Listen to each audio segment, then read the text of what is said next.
So before you start section 3, you need to make sure that you've completed section 2 in order to get enemy sprites all the way across the stage. So you should have something like this. You don't have to have, more than one on each line.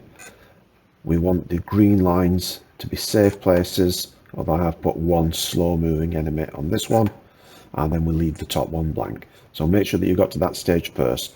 So our next stage then in part 3 is collision detection.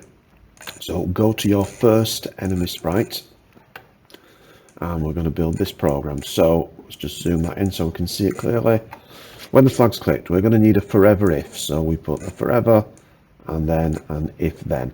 We need to detect if it's touching the crab. So another word for detect might be sensing, and we get the touching and change it from mouse pointer down to crab. And then we need to make sure, particularly the crab sprite, but also maybe other programs, know that that's happened. So we are going to use a broadcast. So we're going to have broadcast message 1, new message. So we're in that box, and then we're going to call it caught. So we're going to broadcast caught, and then later on we'll receive that with the crab. Now we've got to do that for all the other enemy sprites. So we need to get hold of this program, get hold of it on the top left hand corner here, which is better than anywhere else, because what we're looking for, you see we've got the pointer there, we go down to the sprite tray, and when I go into another sprite, the cursor turns into that pointed finger, and then let go, and it's copied it there. So we do the same for every one of those enemy sprites.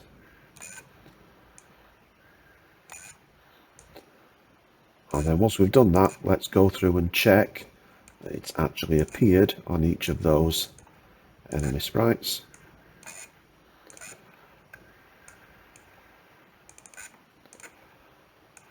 Okay, so we've got all of those.